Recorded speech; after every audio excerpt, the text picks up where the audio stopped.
நாள் நாம் கேட்க போகிற செய்தி தலைப்பு எழுந்திரு எழுந்து வா. எழும்பு எழும்பு சீயோனே, எழும்பு எழும்பு சீயோனே, உன் வல்லமையை தரித்துக்கொள். எதற்காக என்றால் எழுந்திருக்க வேண்டும் என்றால் வல்லமையை தரித்துக்கொள்ள. இந்த பாவம் ஏதோ ஒன்று சூழ்ந்திருக்குப்பா, வேத வசனத்திற்கு விரோதமான ஒரு காரியம், இந்த வேதத்தில் ஏற்றுக்கொள்ள முடியாத ஒரு காரியம் உன்னை பிடித்து வைத்திருக்கிறது. ஆகவே அதை விட்டு எழும்பு, அந்த இடம் வேண்டாம், அதை விட்டு வெளியில வா. அதான் எழும்புன்னு அர்த்தம். எழும்பு எழும்பு சீயோனே, தேவன் வாசம் பண்ண இடம் கொடுத்திருக்கிற பிள்ளைகளே, உன் வல்லமையை தரித்துக்கொள். இந்த வல்லமையை தரித்துக்கொள்ள வேண்டும் என்றால் ஏதோ ஒரு பாவம், ஏதோ ஒரு பொல்லாத சூழ்நிலை உங்களை கட்டி வைத்திருக்கிறது. அதை விட்டு எழுந்து வந்தால் மட்டும்தான் அந்த வல்லமையை தரித்து கொள்ள முடியும். தரித்துக்கொள். பரிசுத்த நகரமாகிய எருசலேமே, பரிசுத்த நகரமாகிய சபையாரே, எருசலேமே, உன் அலங்கார வஸ்திரத்தை உடுத்திக்கொள். விருத்த சேதனம் இல்லாதவனும். அப்ப அலங்கார வஸ்திரம் என்றால் ஆவிக்குரிய வாழ்க்கை, ஆவிக்குரிய 9 கனிகள், ஆவிக்குரிய வரங்கள், வல்லமைகள், ஆவிக்குரிய தாளந்துகள், பரிசுத்த ஆவியானவர் கொடுக்கிற தாளந்துகள். பரிசுத்த ஆவியானவர் நமக்குள் வந்து அசிங்க வாழ்க்கையை அப்புறப்படுத்தி அலங்காரமான வாழ்க்கை தருகிற ஒரு வாழ்க்கை. ஆக அலங்காரம் இல்லை என்றால் அசுத்தம் நிறைந்திருக்கிறது. அசுத்தத்தினால் உடுத்தப்பட்டிருக்கிறோம். அசுத்தம் நம்மை உடுத்திருக்கிறது, அசுத்தம் சூழ்ந்திருக்கிறது. சீயோனே, நீ வல்லமை தரித்து கொண்டால்தான் அலங்கார வஸ்திரம் கிடைக்கும், ஆவிக்குரிய காரியங்கள் கிடைக்கும். நீ அந்த இடத்தை விட்டு எழுந்திருக்காவிட்டால், அந்த பாவத்தை விட்டு வெளியே போகாவிட்டால், தன்னுடைய இருதயத்திற்கு வேதம் சொல்லுகிறதின்படி பாவம் என்று எனக்கு தெரியும், அது தெரிந்த பாவத்தை விட்டு வெளியே வராவிட்டால் வல்லமை தரித்து கொள்ள முடியாது, அலங்காரம் கிடைக்காது. அசிங்கத்தினால் சூடப்பட்டிருப்பீர்கள். அசிங்கம் உங்களை உடுத்தி கொண்டிருக்கும், அசிங்கம் உங்களை மூழ்கடித்துக் கொண்டிருக்கும், அசிங்கம் உங்களை அமைக்க கொண்டிருக்கும். வல்லமை இருக்காது, தேவனுடைய ஆவிக்குரிய வரங்கள் இருக்காது. ஆகவேதான் சொல்லுகிறார், எழும்பு எழும்பு சீயோனே, தேவன் வாசம் பண்ண இடம் கொடுத்த குடும்பமே, எழும்பு, வல்லமையை தரித்துக்கொள். தேவன் வல்லமையை வைத்திருக்கிறார், அதை உடுத்திக்கொள், தரித்துக்கொள். அடுத்தவர் சொல்றாரு, விருத்த சேதனம் இல்லாதவனும், விருத்த சேதனம் இல்லாதவனும், அசுத்தனும் இனி உன்னிடத்தில் வருவதில்லை. இந்த வல்லமையை தரித்து கொள்ளும் பொழுது, அலங்கார வஸ்திரங்களை உடுத்திக் கொள்ளும் பொழுது, ரட்சிக்கப்படாதவர்களும் அசுத்தத்தை செய்து கொண்டிருக்கிறவர்களும் உங்களுடைய வாழ்க்கையில் வருவதே இல்லை. வல்லமை இல்லை, அலங்கார வஸ்திரம் இல்ல, அசுத்தன் உள்ளே இருப்பான், கெட்டவன் உள்ளே இருப்பான். விருத்த சேதனம் இல்லாதவன் என்றால் ரட்சிக்கப்படாதவர்கள், துணிகரமான பாவத்தை செய்கிறவர்கள், அநியாயத்தை செய்கிறவர்கள், அசுத்த ஆவிக்கு அடிமைப்பட்டவர்கள், அசுத்த ஆவியின் ஆளுகைக்கு உட்பட்டவர்கள், அசுத்த ஆவினால் இயக்கப்படுகிறவர்கள், கர்த்தரை விட்டு விலகினவர்கள், கர்த்தரை தெரியாதவர்கள் அல்லது கர்த்தரை அறியாதவர்கள், அறிந்தும் ஏற்றுக்கொள்ளாதவர்கள், விருத்த சேதனம் இல்லாதவர்கள். இந்த விருத்த சேதனம் இல்லாதவனும் உங்களிடத்தில் வருவதற்கு என்ன காரணம்? வல்லமை இல்லை, அலங்கார வஸ்திரம் இல்லை. இது இரண்டும் எந்த மனிதனுக்குள் இருக்கிறதோ அந்த குடும்பத்தில், அந்த மனிதனுடைய வாழ்க்கையில இனி அசுத்தனும் விருத்த சேதனம் இல்லாதவனும் இனி உன்னிடத்தில் வருவதில்லை. அல்லேலூயா. மேல சொன்ன ரெண்டும் இல்லை என்றால் கீழே சொன்ன 2 பேரும் வருவாங்க. கொடைச்சல் கொடுத்துட்டே இருப்பாங்க, குடும்பத்தை கெடுத்துட்டே இருப்பாங்க. வாய் சுத்தம் அடையணும், இருதயம் சுத்தம் அடையணும். நம்முடைய வாய் பரிசுத்த வார்த்தைகளை பேசணும், கர்த்தருடைய பரிசுத்த ஆவியினர் துக்கப்படாதபடி நம்ம பேசணும். எல்லா தீய காரியங்களையும் செய்துவிட்டு ஆண்டவரே ஆண்டவரே என்றால் அவர் ஒரு நாள் அருகே வரமாட்டார். பாவத்தோடு கட்டப்பட்டு அதான் சொல்றாரு, அந்த இடத்தை விட்டு, அந்த சூழ்நிலை விட்டு வெளியே வாப்பா, அதை விட்டு உதறி தள்ளு, அதை காலுக்கு கீழாகப்பட்டு மிதி. அந்த ஐக்கியம் வேண்டாம், அந்த உறவு வேண்டாம், அந்த செயல் வேண்டாம். எழும்பு எழும்பு சீயோனே, உன் வல்லமையை தரித்துக்கொள். பரிசுத்த நகரமாகிய எருசலேமே, அலங்கார வஸ்திரங்களை உடுத்திக்கொள். இனி விருத்த சேதனம் இல்லாதவனும் அசுத்தன் இல்லை என்றாலும் வருவான், குடும்பத்தை கெடுப்பான், நம்முடைய பிள்ளைகளை கெடுப்பான், உங்கள் தனிப்பட்ட வாழ்க்கையை கெடுப்பான். அசுத்தன் இல்லாமல் நீங்கள் வாழ முடியாது. அந்த நிலைக்கு தள்ளப்படுகிற கடைசி சத்துரு மரணத்தில் கொண்டு போய் நிறுத்துவான். அவனுடைய திட்டம் பலிக்காமல் இருக்க வேண்டும் என்றால் நீங்களும் நானும் எழுந்து வல்லமையை தரித்துக் கொள்ள வேண்டும், அலங்கார வஸ்திரத்தை உடுத்திக் கொள்ள வேண்டும். தூசியை உதறிவிட்டு எழுந்திரு. தூசி நம்ம கண்ணுக்கு தெரிந்த தூசி அல்ல, இது கண்ணுக்கு தெரியாத ஒரு தூசி. இது பாவம், அது மேல ஒட்டிக்கிட்டு இருக்குப்பா. உடைய கண்கள் அந்த பாவம் ஒட்டி கொண்டு இருக்கிறது, உடைய இருதயத்தில் அது ஒட்டி கொண்டு இருக்கிறது. சபைக்குள் வரும்போது ஒரு வேஷம் போடுகிறோம், வீட்டுக்குள்ள எல்லாரோட இருக்கும் பொழுது, குடும்பமா இருக்கும் பொழுது, கணவன் மனைவி பெற்றவர்கள் பிள்ளைகள் இருக்கும் பொழுது ஒரு வேஷம் போடுகிறோம். இதை விட்டு வெளியே போகிற பொழுது நம்முடைய வேஷம் கலைந்து போகிறது, வேறொரு வேஷமாய் மாறுகிறது. அது பிசாசுக்கு பிரியமான, சாக்கடைக்கு பிரியமான அந்த ஆசைகளை நிறைவேற்றுவதற்காக நாம் விலகி விடுகிறோம். தூசி, அந்த தூசியை உதறிவிடு. உதறி தள்ளிவிட்டு எழுந்திரு. அது உன்னை பிடித்து வைத்திருக்கிறது. சட்டையில படிந்த தூசி அல்ல, தலையில படிந்த தூசி அல்ல, அதை தட்டி விடுவதற்கு இது உன்னை பிடித்திருக்கிறது. அதை விலக்கி தள்ளி விட்டு நீ முன்னேறி கடந்து வா. தேவன் இன்றைக்கு துரிதப்படுத்துகிறார். யாரையோ இந்த வார்த்தையை கேட்டு கொண்டிருக்கிற உங்களையோ, பலரையோ, பாதி பேரையோ, முக்கால் பகுதியோ, முழு சபை மக்களையோ ஒரு தூசி கட்டி வைத்திருக்கிறது, உங்களை அழிச்சு வைத்திருக்கிறது. அது கண்ணுல படிந்திருக்கிறதோ, இருதயத்தில் படிந்திருக்கிறதோ, வாயில படிந்திருக்கிறதோ, சிந்தலி சிறுமூளை பெருமூளையில படிந்திருக்கிறதோ, அது எப்படியோ உங்களை பரிசுத்த பாதைக்கு விடாமல் அது உங்களை கட்டி வைத்திருக்கிறது. இன்றைக்கு தேவன் துரிதப்படுத்த அந்த தூசியை உதறி தள்ளிவிட்டு எழுந்திரு மகனே, எழுந்திரு மகளே. அந்த சூழ்நிலை வெறுத்து விடு. அந்த சூழ்நிலைக்கு போகாதேப்பா, அதை வெறுத்து கடந்து வா. அல்லேலூயா. தூசியை உதறிவிட்டு எழுந்திரு. எருசலேமே வீற்றிரு, எருசலேமே வீற்றிரு. சபையாரே, ஓர் இடத்தில், ஓர் சத்தியத்தில், ஒரு மேய்ப்பனுக்கு கீழாக, ஒரு மந்தைக்குள்ளாக அடங்குகிற. அங்கேயும் இங்கேயும் ஓடாதே. அங்க பாதி, இங்க பாதி, அங்க பாதினால், இங்க பாதினால், அந்த இடம், இந்த இடம் ஓடாதே, அலையாதே. அங்க கிடைக்குமோ, இங்க கிடைக்குமோ, இவரோட பார்க்கலாமா? இல்லை, சபையிலே வீற்றிரு. வல்லமை இருந்தால் சபையில தங்க வைக்கும், சபையோடு கட்டி இருக்கும். இல்லை என்றால் அவரை பார்க்கலாமா, இவங்களை பார்க்கலாமா, அந்த சபை போனா கிடைக்குமா, இந்த சபை போனா கிடைக்குமா, இந்த ஊழியக்கார வீட்டுக்கு வந்து நடக்குமா, இந்த ஊழியக்கார வந்து நடக்குமா, ஒவ்வொருத்தர டெஸ்ட் பண்ணி பார்ப்போம் யார் வழி நடக்குது. ஒருத்த வழியாக நடக்காது. சபையை கனம் பண்ணி சபையிலே வீற்றிரு. எருசலேமே வீற்றிரு. சபையாரே, சபை மக்களே, நீ நம்பி இருக்கிற தெய்வம் உண்மையுள்ள தெய்வம். நீங்களும் நானும் நம்பி இருக்கிற தெய்வம் கைவிடாத தெய்வம். இந்த தெய்வம் எங்கே நாம் மூழ்கடிக்கப்பட்டாலும் சரி, ஆண்டவரே என்று நாம் கதறும் பொழுது கை தூக்கி எடுக்கிற தெய்வத்தினுடைய கரத்திற்குள்ளே நாம் வந்திருக்கிறோம். நம்முடைய சிந்தையை அங்கும் இங்கும் அலைய விட வேண்டாம். அங்க போனா கிடைக்குமா, இவரை பார்க்கலாம், அவரை பார்க்கலாம், ஒருவரையும் பார்க்க வேண்டாம். உண்டாக்கின தெய்வம் இயேசுவை பாருங்கள், அவர் கொடுக்க வல்லவராக இருக்கிறார். ஹல்லேலூயா. எருசலேமே வீற்றிரு. சபையாரே, சபையில உறுதியாக இருங்கள். தேவனோடு கட்டப்படுங்கள், வார்த்தையோடு கட்டப்படுங்கள். வாசிக்கலாம். சிறைப்பட்டு போன சீயோன் வல்லமை இழந்தபடியினால், அலங்கார வஸ்திரத்தை இழந்தபடியினால், அங்கும் இங்கும் அலைந்தபடியினால், அங்க சில வருஷம், இங்க சில வருஷம், அங்க சில மாதம், இங்க சில மாதம், அங்க சில வாரங்கள், இங்க சில வாரம், அந்த ஊழியக்காரர், இந்த ஊழியக்காரர், அவர் வழியா, இவர் வழியா, எவர் வழியாக இல்லை, ஒருவர் வழியாக தான் நம்முடைய வாழ்க்கை உயரப் போகிறது. சிறைப்பட்டு போன சீயோனே, வல்லமை இழந்த சீயோனே, அலங்கார வஸ்திரத்தை இழந்து போன சீயோனே, அங்கும் இங்கும் ஓடி போன சீயோனே, உன் கழுத்தில் உள்ள கட்டுகளை அவிழ்த்து விடு. மற்றவங்க அவிழ்க்கல, அந்த வல்லமையை உங்களுக்கு ஆண்டவர் கொடுக்கிறாரு. உங்களை எது கட்டி இருக்கோ அது உங்களுடைய ஜெபத்தாலே அவிழ்க்க போகிறீர்கள். உங்கள் ஜெபம் அந்த கட்டுகளை உடைக்க போகுது. எத்தனை பேர் விசுவாசிக்கிறீங்க? உங்கள் உள்ள மேல கழுத்தில் உள்ள கட்டை நீங்களே உடைக்க போறீங்க. ஆயுதம் கொண்டல்ல, ஜெபம் என்ற ஆயுதம் கொண்டு உடைக்க போகிறீர்கள். உங்களுடைய பரிசுத்தம் அதை உடைக்க போகிறது, உங்களுடைய பயபக்தி அதை உடைக்க போகிறது, உங்களுடைய ஜெபம் அதை உடைக்க போகிறது. எத்தனை பேர் நம்புறீங்க? என் கழுத்தில் உள்ள கட்டளைக்கு உடைய போகிறது. என் ஜெபத்தின் மூலம் கட்டளை உடைக்க போகிறார். உங்க ஜெபத்தின் மூலம் உங்க கட்டளை உடைக்க போகிறார். எந்த தடை இருந்ததோ அது உடைய போகிறது. எது கெடுத்ததோ அது உடைய போகிறது. எந்த தூசி அமைக்கதோ அதை விட்டு வெளியேற வர போகிறீர்கள். எழுந்து ஓடி வர போகிறீர்கள். தேவன் உங்களை கையில் எடுக்க போகிறார். சீயோனே, தூசியை உதறி விட்டு எழுந்துரு. ஏதோ ஒரு தூசி அது கண்ணுல கிடக்கோ, இருதயத்துல கிடக்கோ, அந்த தூசி ஆண்டவர் உங்களை விடுவிக்க கூடாதபடி அது கழுத்தில் கட்டை உண்டாகி இருக்கிறது. இன்றைக்கு அந்த கட்டை தேவன் உடைக்க போகிறார். அல்லேலூயா, ஆமென்.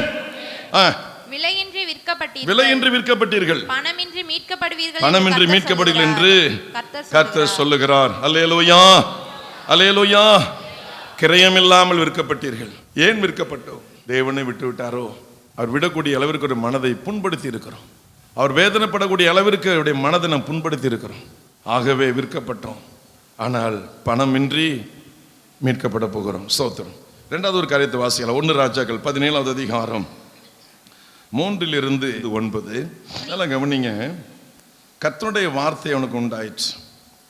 முதல் வசனம், கீலேயாத்தின் குடிகளிலே திஸ்பியனாகிய எலியா ஆகாபை நோக்கி, என் வாக்கின்படி அன்றி இந்த வருஷங்களிலே பனியும் மழையும் பெய்யாதிருக்கும் என்று இஸ்ரவேலின் தேவனாகிய கர்த்தருக்கு முன்பாக நிற்கிற நான் அவருடைய ஜீவனை கொண்டு சொல்கிறேன் என்றான். ராஜாவுக்கு நேர ஒரு சபதம். சாதாரண மனுஷன் அல்ல, ஒரு குடிமகன் அல்ல, தேசத்தை ஆளுகிற ஆகாப் ராஜாவுக்கு முன்பாக ஒரு மோசமான ஒரு ஆளு. ஒரு மனைவியை கொண்டு வந்தான். அவ மந்திரவாதியோட வந்துட்டா. பாகால் விக்கிரக தோப்பின் தீர்க்கதரிசிகளோடு வந்துட்டா. அவனுக்கு நேரம் சொல்றான், தேசத்துல மழை வராது, பனி வராது, கர்த்தருக்கு முன்பாக நிற்கிற நான் அவருடைய ஜீவனை கொண்டு சொல்கிறேன் அப்படின்ட்டான். சபதம் விட்டான். யாருக்கு நேரம்? ராஜாவுக்கு நேரம். இப்ப ராஜாவுக்கு நேரம் சபதம் இடும்போது இவனுடைய உயிருக்கு ஆபத்து வரும் இல்ல. அப்ப 2வது வசனம், கர்த்தருடைய வார்த்தை அவனுக்கு உண்டாயிற்று. அவன், நீ இவ்விடத்தை விட்டு கீழ் திசை நோக்கி போய் யோர்தானுக்கு நேராயிருக்கிற கேரித் ஆற்றண்டையில் ஒளித்து கொண்டு, ஆண்டவர் சொல்ல கொஞ்சம் பதுங்கிரு அப்படிங்கிறார். அவன் நேர பேசிட்ட, அதை நிறைவேற்ற போறேன், 3.5 வருஷம் மழை வராது, பனி வராது, உண்மைதான், நீ சொன்னதை நிறைவேற்ற போறான், வெறி கொண்டுருவான், உன்னுடைய உயிருக்கு ஆபத்து வந்துடும், உனக்கு ஒளித்து கொண்டிரு, கொஞ்சம் பதுங்கிரு அப்படின்ட்டார். 4வது வசனம், அந்த ஆற்றின் தண்ணீரை குடிப்பாய், அந்த ஆற்றின் தண்ணீரை குடிப்பாய், அங்கே உன்னை போஷிக்க காகங்களுக்கு கட்டளையிடுவேன் என்றார். அவன் போய் கர்த்தருடைய வார்த்தையின்படியே. நல்லா கவனிங்க, சொல்றது என்ன? கேரித் ஆற்றங்கடையில போங்க, போய் ஒளித்து கொண்டிரு ஒரு செடியில, ரைட், செய்யலாம். ஆற்று தண்ணீரை குடிப்பாய், ரைட், அதுவும் ஒத்துக்கொள்ளலாம். அடுத்தது என்ன சொல்றாரு? நம்ப முடியாத காரியத்தை ஆண்டவர் சொல்லுவார். காகமாவது சாப்பாடு கொண்டாந்து நம்ம கொடுக்காவது நம்ப முடியுமா? ஆற்றுக்கரையில ஒளித்து கொண்டிருக்கலாம், ஆற்றுக்கரையில பிரச்சனை கிடையாது. காகங்கள் எப்படி நமக்கு ஆகாரம் கொண்டு வரும்? நல்லா கவனிங்க, ஆண்டவர் ஒரு இடத்தை விட்டு உங்களை கிளம்ப சொல்றார் என்றால், நம்மை விட வலிமை மிக்க மனிதர்கள், நம்மை விட அதிகாரம் படைத்த மனிதர்கள், ஆளுகையில் இருக்கிற மனிதர்கள், எல்லாவற்றிலும் உயர்ந்திருக்கிற மனிதர்கள், அவர்களுக்கு முன்பாக கர்த்தருடைய வார்த்தையை சொல்லுகிறோம், நாங்கள் ரட்சிக்கப்பட்டோம் என்று சொல்லுகிறோம், எங்கள் தேவன் உயிரோடு இருக்கிறார் என்று சொல்லுகிறோம், இந்த தெய்வத்தை பற்றி எல்லாம் நாம் பேசுகிறோம். இப்படி பேசுகிற நாம் அருமையான கர்த்தருடைய பிள்ளைகளே, கவனியுங்கள், நமக்கு பல பாதிப்புகள் காத்திருக்கிறது, ஆனால் நாம் கர்த்தருடைய பிள்ளைகள். பல எதிர்ப்புகள் காத்திருக்கிறது, ஆனால் நம்முடைய கர்த்தருடைய பிள்ளைகள். பல அதிகாரங்கள் நம்மை முறியடிக்க, நம்மை ஒடுக்க காத்திருக்கிறது, ஆனால் நாம் கர்த்தருடைய பிள்ளைகள். கர்த்தர் சொல்லுகிறார், இந்த இடத்தை விட்டு இந்த இடத்துக்கு போ. நம்ப முடியாத ஒன்றை சொல்லுவார், அப்படி நம்பித்தான் ஆக வேண்டும். தண்ணியை குடிச்சுக்கலாம், காகம் எப்படி கொண்டு வரும்? ஆண்டவரே, இது என்ன ஆண்டவரே, காகமா? அது கொண்டு வருமா? நம்ப முடியாத ஆண்டவர் சொல்லுவார், ஆனா நம்பணும். வாசிக்கலாம். அவன் போய் கர்த்தருடைய வார்த்தையின்படியே, ஒரு வார்த்தையும் கேட்கல அவன், கர்த்தருடைய வார்த்தையின்படியே யோர்தானுக்கு நேராயிருக்கிற கேரித் ஆற்றண்டையிலே தங்கி இருந்தான். நான் உங்களை பார்த்து கேட்கிறேன், காகங்களுக்கு கைகள் உண்டா? 2 காலு, அந்த காலை வச்சு அது எதுவும் பண்ண முடியாது. காகத்துக்கு ஒரு சின்ன வாய், அவ்வளவுதான். இந்த வாயில போய் ஒரு மனுஷன் சாப்பிடக்கூடிய அளவுக்கு சாப்பாடு கொண்டு வர முடியுமா? நம்ம அறிவு ஏற்றுக்கொள்ள முடியாது, நம்முடைய அறிவால சிந்திக்க முடியாது. ஆனால் கர்த்தர் சொன்னதை நம்பினால் அது நமக்கு அப்படி நடக்கும். அல்லேலூயா. கேள்வி கேட்கல, அவன் கர்த்தருடைய வார்த்தையின்படியே யோர்தானுக்கு நேராயிருக்கிற கேரித் ஆற்றண்டையிலே தங்கி இருந்தான். காகங்கள் அவனுக்கு விடியற் காலத்தில் அப்பமும் இறைச்சியும் சாயங்காலத்தில் அப்பமும் இறைச்சியும் கொண்டு வந்தது. 2 வேளையும் கொண்டு வந்திருக்கு, காலையிலும் கொண்டு வந்திருக்கு, மாலையிலும் கொண்டு வந்திருக்கு. அப்பமும் இறைச்சியும். காகங்களுக்கு இறைச்சினா மட்டன், சிக்கன் எவ்வளவு ரொம்ப பிடிக்கும் பாருங்க. கர்த்தர் கட்டளையிட்ட காகம் அது மீது இச்சை வைக்கல. ஆனா இன்றைக்கு நாம அநேக காரியங்களை இச்சை வைத்து வாழ்க்கை குட்டிச்சோரப்பட்டு கொச்சையா போச்சு, அசிங்கமா போச்சு. பலர் காரி துப்புகிற அளவுக்கு நம்முடைய வாழ்க்கை மாறி போச்சு. காகத்திற்கு பிடித்தது அழுகி போன சரீரம், நல்ல அரிசியா சமைத்ததும் சரி, அதுக்கு எதுவா இருந்தாலும் ஒண்ணுதான், விடாது. ஆனா அந்த காகம் கர்த்தருடைய வார்த்தையை கட்டுப்பட்டது. 6 அறிவு இல்லாத காகம் கர்த்தருடைய வார்த்தையை கட்டுப்பட்டது. எலியாவுக்குரியதை எடுக்கவில்லை, எலியாவோட கொடுத்துட்டு காலையில் அப்பம் இறைச்சி, மாலையில் அப்பம் இறைச்சி.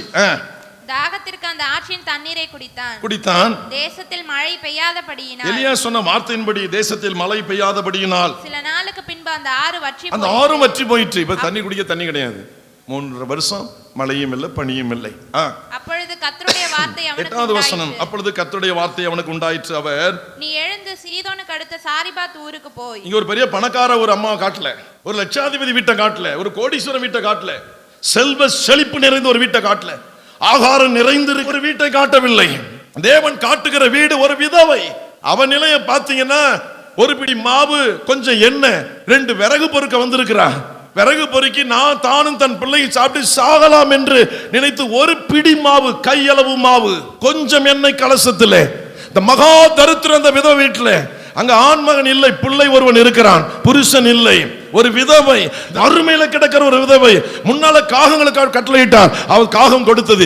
அடுத்தவர் அனுப்புகிற இடம் ஒரு விதவை வீடு, வீடு துடைக்கப்பட்ட ஒரு வீடு, ஒன்றுமில்லாத ஒரு வீடு, வறுமையில் வாழ்கிற ஒரு வீடு. ஏன் வறுமையுள்ள வீட்டுக்கு அனுப்பினார்? தேசத்துல பணக்கார வீட்டுக்கு ஏன் எலியாவை அனுப்பவில்லை? ஒருவேளை கர்த்தர் பணக்கார வீட்டுக்கு எலியாவை அனுப்பியிருந்தால், அவன் தனக்கு இருக்கிற செல்வ பெருமையிலே, நான் அவனுக்கு எலியாவை போஷித்தேன், என் உழைப்பிலிருந்து வந்தது, அதை நான் எலியாவுக்கு கொடுத்தேன் என்று அவன் தன்னுடைய செல்வத்தை குறித்து பெருமிதம் அடித்திருப்பான். தன்னை குறித்து அவன் பெருமை பாராட்டக்கூடாது என்பதற்காக தான் அங்கே ஆண்டவர் ஒரு விதவையின் வீட்டிற்கு அனுப்பினார். சொல்றேன், தண்ணி கொண்டு வாமா அப்படிங்கிறான். இந்த அம்மா போறாங்க, அப்படியே ஒரு அப்பத்தை கொண்டு வாங்க. ஐயோ ஆண்டவனே, ஒரு பிடி மாவு தான் இருக்கு, கொஞ்சம் தான் கலசல என்ன இருக்கு, 2 விறகு பொறுக்க வந்தேன், சாப்பிட்டுட்டு சாகரத்துக்காக நான் ரெடியா இருக்கிறேன், என்ன பார்த்து கேட்குறீங்களே. கர்த்தருடைய வார்த்தையின்படி முதலாவது அடைய கொண்டு அப்படின்னா இருக்கிறதே கொஞ்சம் தான். இப்போ இந்த விதவைக்கு ஆண்டவர் கொடுக்க கொடுக்க கொடுக்க எலியாவுக்கு கொடுத்து கொண்டே இருந்தார். அல்லேலூயா. கொடுக்க கொடுக்க கொடுக்க நாம வெளியில கொடுக்கிறோம், கர்த்தர் கொடுத்ததை உள்ளுக்குள்ள கொடுக்கல. தரித்திரம் முடிச்ச வாழ்க்கை வாழ்ந்துட்டு உட்கார்ந்துருக்கிறோம். போக கூடாதெல்லாம் புட்டுக்கிட்டு போகுது.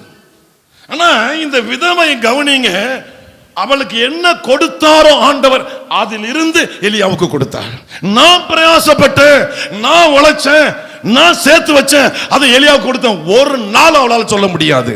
அதற்காக தான் பணக்காரன் வீட்டிற்கு போகாமல் எலியாவை ஏழையின் வீட்டிற்கு, விதவையின் வீட்டிற்கு கர்த்தர் அனுப்பி வைத்தார். ஒரு பிடி மாவு, படி அல்ல, ஒரு பிடி மாவு எல்லாருக்கும் கொடுக்கிறாரு. நம்ம என்ன பண்றோம்? இல்ல இல்லையே, இல்ல இல்ல இல்ல பிரதர், இல்ல. பிச்சைக்காரனோட கேளம் கை நடந்துட்டு இருக்கோம். தேசம் முழுவதும் பஞ்சம். விதவையின் வீட்டில் 3.5 வருஷம் ஒரு நாள் கூட எலியா போன பிறகு அவள் வீட்டில் தரித்திரம் வரவில்லை. அல்லேலூயா. தேசமே பஞ்சம் தலைவிரித்து ஆடுகிறது. மிருக ஜீவன்களுக்கு தண்ணீர் கிடைக்கவில்லை. நான் விதவை வீட்டில் மாவும் குறையல, எண்ணெயும் குறையவில்லை. கரங்களை தட்டி வரலையே சொல்லுங்க. ஊழியக்காரனை போஷிக்கிற வீடு செழிக்க ஆரம்பிக்கும். ஊழியத்தை போஷிக்கிற வீடு செழிக்க ஆரம்பிக்கும். சபையை போஷிக்கிற வீடு செழிக்க ஆரம்பிக்கும். சபைக்காக பிரயாசப்படுகிற வீடு செழிக்க ஆரம்பிக்கும். பாலாய் போகாது, பட்டினி கிடைக்காது, பஞ்சம் வராது, தரித்திரம் வராது. காரணம், அவர்கள் சபைக்காக கையை நீட்டுகிறார்கள். தேவன் அங்கே கையை நீட்டுவார். ஆமென். அல்லேலூயா. அதெல்லாம் சொன்னாரு. ஆண்டவர் சொல்றாருன்னு அங்க ஒரு காரியம் இருக்கும். நம்பவே முடியாது, நம்பணும். ஆனா நம்ம அதெல்லாம் கிடையாது. எனக்கு பிரச்சனை இருக்கு, எனக்கு சீட்டு இருக்கு, குழு இருக்கு, புழு இருக்கு, நான் வர முடியாது. அவரும் சொல்லுவார், நானும் உன் வீட்டுக்கு வர முடியாது. இது வராதான் என் வீட்டுக்கு, நான் இது வீட்டு நான் வரணுமே. என்றைக்கு கர்த்தருக்காக இறங்கி வருகிறீங்களோ அன்றைக்கு அவர் இறங்கி வருவார். உங்க வீடு ஆசீர்வதிக்கப்படும்.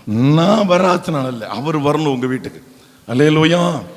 அவர் வரணும் உங்க வீட்டுக்கு, அவர் வரணும். அவருக்கு பயந்து நடங்க. சோத்திரம். தேவன் எப்படி வருவாரு? எந்த வழியா வருவாரு? சந்தாலையா பொந்தாலையா? சந்திலையும் வர மாட்டாரு, பொந்திலையும் வர மாட்டாரு, இண்டிலையும் வர மாட்டாரு, இடுக்கிலையும் வர மாட்டாரு. ஒழுங்கா இருந்தா வருவார், ஒழுங்கா இல்லைன்னா வரமாட்டார். கர்த்தருக்கு எழுந்துரு. எங்க எழுந்து வா? அவர் சொல்ற இடம் அறிவுக்கு எட்டாது, அறிவால சிந்திக்க முடியாது. அல்லேலூயா. இரபட்ச வந்தேன் குடும்பம் காப்பாற்றப்பட்டுருமா? உபாசம் இருந்தால் காப்பாற்றப்படும். 40 நாள் 20 நாள் வந்து நாங்கள் ஆசீர்வதிக்கப்பட்டுருமா? வேலைக்கு போகாமல் எப்படி எங்களுக்கு பணம் கிடைக்கும்? நாங்கள் கடையை திறக்கலாம் எப்படி எங்களுக்கு பணம் கிடைக்கும்? நாங்கள் மாட்டை கொண்ட மேய்க்கலாம் எப்படி பால் கறக்கும்? நான் ஆட்டை மேய்க்கலாம் எப்படி பால் கறக்கும்? நான் கோழியை பாதுகாலம் எப்படி அந்த குஞ்சு காப்பாற்றப்பட முடியும்? நான் என்பது வரையும் உங்களுடைய வாழ்க்கை மண்ணுக்கு சமமாக தான் இருக்கும். என்றைக்கு அவர் அவர் என்று சொல்லுகிறீர்களோ விண்ணுக்கு சமமாக, பொண்ணுக்கு சமமாக இருக்கும் உங்களுடைய வாழ்க்கை. அது வரையும் உயர வாய்ப்பே கிடையாது. அல்லேலூயா. கர்த்தருக்கு ஸ்தோத்திரம். வாசிக்கலாம். 3வது ஒரு காரியத்தை நான் வாசிப்போம். அப்போஸ்தலர் 9வது அதிகாரம் 1 இருந்து நீ 9 வரையும் வாசிக்கிற பொழுது 4 வசனங்கள் அங்கே சவுல் கிறிஸ்தவர்களை துன்பப்படுத்துவதற்காக, இயேசுவை தெய்வம் என்று சொன்னவர்களை துன்பப்படுத்துவதற்காக தமஸ்கு போகிறார். அவர்களை அடித்து கட்டி கொண்டு வருவதற்காக போகிறார். கவனிங்க. இயேசுவே தெரியாது, பழைய ஏற்பாட்டு தெரியும், இயேசுவை தெரியாது. வேதம் தெரியும், இயேசுவை தெரியாது. கடவுளை தெரியும், ஆனா கடவுள் யார் என்று தெரியாது. கடவுள் ஒருவர் இருக்கிறார். அது இயேசு கடவுள்லாம் கிடையாது. கடவுள் ஒருவர் இருக்கிறார், ஆண்டவர் இறைவன் ஒருவர் இருக்கிறார். ஆனா இயேசு கிடையாது. இயேசுதான் கடவுள், எங்களுக்கு தெரியாது. சவுல் இந்த கேஸ் இதுல தான் மாட்டிக்கிட்டாரு. இயேசு மனுஷன், அவரை போய் கடவுள்னு கும்பிட்டுக்கிட்டு புடுறாவன்லாம் புடி கட்டி கொண்டு சாக அடிச்சிட்டான். 7வது அதிகாரத்துல கடைசி வசனத்துல பாத்தீங்கன்னா ஸ்தேவான் கல்லால் அடிச்சு கொண்டு கொள்றாங்க. இயேசு தெய்வம் என்று அவன் சொன்னதற்காக, இயேசுதான் தெய்வம் என்று சொன்னதற்காக. 4வது வசனம், அவன் தரையிலே விழுந்தான். இப்ப தமஸ்கு போறாரு, அங்க உள்ள கிறிஸ்தவர்களை கட்டி கொண்டு வருவதற்காக பிரதான ஆசிரியர் உத்தரவு வாங்கி கொண்டு. சுருக்கமா சொல்றேன். 4வது வசனம், அப்படியே போய் கொண்டிருக்கையில் அவன் தரையில விழுந்தான். அப்பொழுது சவுலே சவுலே சவுலே சவுலே நீ என்னை ஏன் துன்பப்படுத்துறாய் என்று தன்னுடனே சொல்லுகிற ஒரு சத்தத்தை அவன் கேட்டான். ஒரு சத்தம் கேக்குது காதுல. ஏன்பா என்ன துன்பப்படுத்துற? தரையில விழுந்துட்டான். இப்ப 2 கண்ணும் குருடாயிட்டு. ஏமா கண்ணு இருந்து இயேசுவை ஏத்துக்கல, உனக்கு கண்ணு எதுக்கு? போ பொட்டைய கடை. கால் இருந்தே ஒழுங்கா நடந்து உள்ள பிறகு காலு, வாய் இருந்து ஒழுங்கா ஆண்டவரை பத்தி பேசல, உனக்கு எதுக்கு வாய்ப்பா? உனக்கு பொருளாதாரத்தை கொடுத்தா அது எனக்கு பயன்பட, உனக்கு எதுக்கு பொருளாதாரம்? புட்டுங்கிறவா. என்னோட ஊழியத்தை செய்வேன் நினைச்சேன், என்னை பற்றி பலருக்கு சாட்சியா இருப்ப நினைச்சப்ப, அனைவரும் கொண்டு வர நினைச்சேன், ஒண்ணுமே பிரயோஜனம் இல்லை. உனக்கு நான் கொடுத்து எதுக்கு? கண்ணு பிடிங்கியாச்சு, பார்வை போயிட்டு. என்ன கொடுத்திருக்கிறாரோ அதுல ஆண்டவரை மகிமைப்படுத்துங்க. ஒரு ஓட்ட சைக்கிளா அதுல ஆண்டவரை மகிமைப்படுத்துங்க. அவர் புது சைக்கிள் கொடுப்பாரு. 100 குழி நிலமா அதுல ஆண்டவரை மகிமைப்படுத்துங்க. 1 ஏக்கர் கொடுப்பாரு. 1 ஏக்கர்ல மகிமைப்படுத்துங்க. 5 ஏக்கர் கர்த்தர் கொடுப்பாரு. அல்லேலூயா. உங்களுக்கு கொடுக்கப்பட்ட சின்ன வேலையோ அது பெரிய வேலையோ அதுல தேவனை மகிமைப்படுத்துங்கள். அவருக்கு இந்த வேலையில நான் என்ன செய்யணும், இந்த வேலையில் அவருக்கு நான் எப்படி உண்மையா இருக்கணும். கொஞ்சம் வருமானம் தான், இதுல எப்படி நான் உண்மையா இருக்கணும். கொஞ்சத்தில் உண்மை உள்ளவன் 10 ரூபாயில உண்மை இல்லை. உங்கள்கிட்ட எப்படி 1000 ரூபாய் கொடுப்பாரு. உங்களை நம்பி 1000 ரூபாய்க்கு உண்மை இல்லை, எப்படி 10,000 கொடுப்பாரு. நான் அப்படிம்பீங்க. வேண்டாம் போ, என்னைக்கு நான் கொடுக்குறேன்னு சொல்றேன் அன்னைக்கு நான் தர்றேன்ப்பா. இந்த விதவை சாரி பார்த்து விதவை பீத்திக்க முடியுமா? தேவன் கொடுத்ததில் இருந்து அவள் ஊழியக்காரனை போஷித்தார். இன்னைக்கு நம்ம ஆண்டர் கொடுத்த யாரை போஷிக்கிறோம்? மருத்துவர்களை போஷிக்கிறோம், மந்திரவாதியை போஷிக்கிறோம், சைடா ஜோசியம் பார்க்கறோம் போஷிக்க அனுப்புறோம். ஆமா மச்சான் ஒல்லியா பாத்துருவா மச்சான், அக்கா நீ பாத்துருவாக்கா, நான் தாக்க வரக்கூடாது, ஊழியக்காரர் சொல்லியிருக்காரு வரக்கூடாதுன்னுக்கா, நீ பாத்துட்டு வந்திருக்கா. சோத்திரம். அல்லேலூயா. சூப்பர் விசுவாசி இல்ல, கூறு கட்டுதுங்க. அல்லேலூயா, அல்லேலூயா. நம்முடைய வருமானத்தை எங்க அனுப்பி கொண்டிருக்கிறோம்? சரி வாசிங்க. அதற்கு அவன் ஆண்டவரே நீர் யார் என்றான். அதற்கு கர்த்தர் நீ துன்பப்படுத்துகிற இயேசு நானே. இப்ப இயேசு தான் கர்த்தர், கர்த்தர் தான் இயேசு. அதற்கு கர்த்தர் நீ துன்பப்படுத்துற இயேசு நானே. இப்ப சொன்னது யாரு? இயேசு. இயேசு யாரு? கர்த்தர். கர்த்தர் யாரு? அவன் ரொம்ப கலங்கிட்டான்னா இயேசுவை துன்பப்படுத்தினா. இயேசுவை ஏற்றுக்கொண்டவங்களை தான் துன்பப்படுத்தின. நல்லா கவனிங்க. இயேசுவை உண்மையாய் ஆராதிக்கிற உங்களை யார் துன்பப்படுத்துகிறார்களோ அவர்கள் இயேசுவை துன்பப்படுத்துகிறார்கள். ஆமென். நீ துன்பப்படுத்துற இயேசு நானே. முள்ளில் உதைக்கிறது உனக்கு கஷ்டம்பா, கடினமாம் என்றார். அவன் நடுங்கி திகைத்து ஆண்டவரே என்ன செய்ய சுத்தமா இருக்கிறீர் என்றான். அதற்கு கர்த்தர் எழுந்து பட்டணத்துக்குள்ள போ. நீ பைபிளை படிச்சவன் தான், பழைய ஏற்பாட்டை உருட்டி திரட்டி அதை கரைச்சு குடிச்சவன் தான், பழைய ஏற்பாட்டில் ஒரு பக்கம் விடாமல் கற்றுக்கொண்டவன் தான். வேதம் உனக்கு தெரியும், படைத்த என்னை தெரியவில்லையே. சவுல் நன்றாக படித்தவன் வேத பிரமாணத்தை, நியாய பிரமாணத்தை நன்றாக கற்றுக்கொண்டவன். நீங்களும் நானும் கற்றுக்கொண்டது அறகுறையாக இல்ல, நிறைவாய் முழுமையாய் கற்றுக்கொண்டவன். நீ எல்லாத்தையும் கத்துக்கிட்டப்பா, ஆனா ஆவிக்குரிய சபையை நீ கற்றுக்கொள்ளவில்லை. ஆவிக்குரிய சபையில ஒரு ஊழியக்காரர் இருக்கிறான், அபிஷேகம் பெற்ற ஒரு ஊழியக்காரர் இருக்கிறான், அவங்கிட்ட போ. அல்லேலூயா சொல்லுங்க. நீ பழைய ஏற்பாட்டை எந்த பக்கம் கேட்டாலும் பதில் சொல்ல தெரியும். ஆனால் புதிய ஏற்பாட்டின் காலத்தில் அபிஷேகம் பெற்ற மனுஷர்கள் இருக்கிறார்கள். இயேசு மரித்து உயிர்த்தெழுந்து பரிசுத்த ஆவியை கொடுத்திருக்கிறார். அது ஒரு மனுஷன் மேல தங்கி இருக்கு. அவன் வழியா சபை நடக்குது. அந்த ஊழியக்காரனை தேடு. நான் சொல்லியிருக்கேன், நான் இவ்வளவு படிச்சேன்னா அவரை ஏன் தேடணும்? உனக்கு முடிவு அங்கதான்ப்பா இருக்கு, விமோசனம் அங்கதான் இருக்கு. பக்கம் பக்கமா பைபிளை படிச்சிருக்கலாமா? ஆனா சபையை நடத்த தேவன் ஒரு மனுஷன் மேல அபிஷேகத்தை வைத்து அந்த மனுஷன் கையில சபையை கொடுத்திருக்கிறார். அந்த மனுஷனை தேடி போ சவுல்.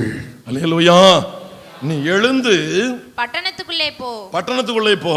நீ செய்ய வேண்டியது அங்கே உனக்கு சொல்லப்படும். நீ இதுவரை செஞ்சதெல்லாம் பெருசு இல்லப்பா, இனி செய்ய வேண்டியதுதான் பெருசு.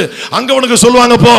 அவனுடனே கூட பிரயாணம் பண்ணின மனுஷர்கள் சத்தத்தை கேட்டும் ஒருவரையும் காணாமல் பிரமித்து நின்றார்கள். கூட நிக்கிறவங்க சத்தம் கேக்குது, ஆளை காணோம்.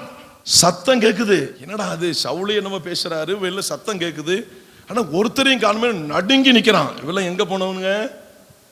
இயேசுவ தெய்வம்னு யார் வணங்குனாங்களோ அவங்களை கட்டி கொண்டு வர போனவனுங்க. நல்லா கவனிங்க.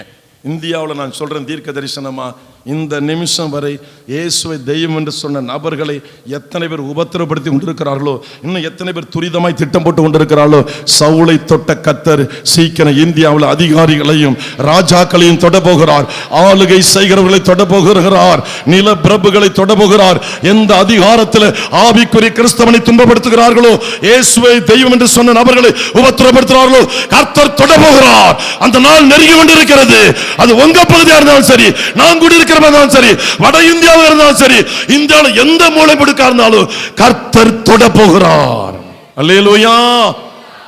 ஆமென். நீ போடாங்க போ, அங்க நடக்க வேண்டியது அவன் சொல்லுவான். எழுந்து போ அப்படின்னு சொன்னாரு. வாசிக்கலாம். சவுல் தரையிலிருந்து எழுந்து தன் கண்களை திறந்தபோது ஒருவரையும் காணோம். அப்பொழுது கைலாக கொடுத்து அவனை தமஸ்குவுக்கு கூட்டிக் கொண்டு போனார்கள். கண்ணு குருடா போச்சு, கண்ணு பார்வை இழந்துட்டான். கர்த்தருக்கு ஸ்தோத்திரம். இருக்கும்போது கர்த்தருக்கு பயன்படுங்க. சரீரத்தில் பலன் இருக்கா பயன்படுங்க. கொஞ்சம் பணம் பொருள் இருக்கா அது ஆண்டவர் ஊழியத்துக்கு பயன்படுத்துங்க. கொஞ்சம் திறமை இருக்கா அது ஆண்டவருக்கு ஆத்துமாதத்துக்கு பயன்படுத்துங்க. அதுவும் போன பிறகு அதுக்கப்புறம் ஒன்றும் கிடைக்காது. ஸ்தோத்திரம். அவன் இருக்கும்போது ஆண்டவர் அறியல, கண்ணு குருடா போச்சு. ஆண்டவர் சொல்ற நீ அங்க போடா அப்படிங்கிறாரு. அவன் எழுந்து நேரம் அங்க போறான். 9வது வசனம். அவன் 3 நாள் பார்வை இல்லாதவனாய் புசியாமலும் குடியாமலும் இருந்தான். ஆமென். அப்ப ஆவிக்குரிய சபைக்கு அடங்காதவர்கள், இயேசுவை விசுவாசியாதவர்கள், இயேசுவை ஏற்றுக்கொள்ளாதவர்கள், புதிய ஏற்பாட்டை நம்பாதவர்கள், பழைய ஏற்பாட்டை நன்றாய் அறிந்தவர்கள் ஆவிக்குரிய சபையின் ஊழியர்களை தேடணும். ஆவிக்குரிய சபையின் ஊழியர்களை தேடணும். எங்களுடைய முன்னோர்கள் அப்படி செய்தார்கள் இல்ல. அந்த நபர்லாம் இன்றைக்குரிய ஆவிக்குரிய சபையின் அபிஷேகம் பெற்ற ஊழியர்களை தேடணும். அதற்காக தான் சவுல் எழுந்து போ, பட்டணத்துக்குள்ள போ, அங்க ஒரு ஆள் இருக்கிறாரு, அவர் உனக்கு எல்லாத்தையும் சொல்லுவார். கர்த்தருக்கு ஸ்தோத்திரம் உண்டாவதாக. வாசிக்கலாம் அடுத்தது 9வது அதிகாரம் 10வது வசனத்திலிருந்து. தமஸ்குவிலே அனனியா என்னும் பேருள்ள ஒரு சீசன் இருந்தான். அவனுக்கு கர்த்தர் தரிசனமாகி. இப்ப சவுல்ட்ட பேசி முடிச்சிட்டாரு. இப்ப இன்னொரு ஆள்கிட்ட போறாரு, அனனியாங்கிற ஊழியக்காரன்ட்ட போறாரு. அவனுக்கு தரிசனமாகி அனனியாவே என்றார். இதோ அடியேன் என்றான். இதோ அடியேன் என்றான். அப்பொழுது கர்த்தர் நீ எழுந்து நேர்த்தெருவு என்னப்பட்ட தெருவுக்கு போய். நீ போ, அங்க ஒருத்தன் கண்ணு குருடாய் கிடக்குறான், உன்னை எல்லாம் கட்டி கொண்டு போக வந்தான், என்ன நம்பின பிள்ளையெல்லாம் கட்டி கொண்டு போக வந்தான், அவன் கண்ணு பார்வை நான் எடுத்துட்டேன், நீ தடுமாறி இன்னும் கிடக்குறான், அவன் இருக்கிற இடத்துக்கு நீ போ, நீ எழுந்து போ அப்படின்னு ஊழியக்காரன்ட்ட சொல்றாரு. அவன் இப்பொழுது ஜெபம் பண்ணுகிறான். அல்லேலூயா சொல்லுங்க. கிறிஸ்தவர்களை கட்டி ஒழிக்கணும், நிர்மூலமாக்கணும், கொன்னு போடணும் யார் யாரெல்லாம் இந்தியாவில் திட்டமிட்டு கொண்டிருக்கிறார்களோ இன்னும் கொஞ்ச நாள்ல ஜெப வீரர்களாய் மாறப்போகிறார்கள், ஜெபிக்கிறவர்களாய் மாறப்போகிறார்கள். கர்த்தருடைய சந்திப்பு விரைவில் வரப்போகிறது, கர்த்தருடைய தொடுதல் விரைவில் வரப்போகிறது. கர்த்தர் தொட்ட பிறகு, அந்த வேதனை சரீரத்தில் வந்த பிறகு, அந்த உபத்திரவம் குடும்பத்தில் பிரவேசித்த பிறகு அவர்கள் கர்த்தரை ஜெபிக்கிறவர்களாய் மாறப்போகிறார்கள். இயேசு வேண்டாம் என்று சொன்னவர்கள் அவரிடத்தில் விண்ணப்பம் பண்ண போகிறார்கள். நடக்குமா நடக்காதா? இந்தியாவில் நடக்குமா?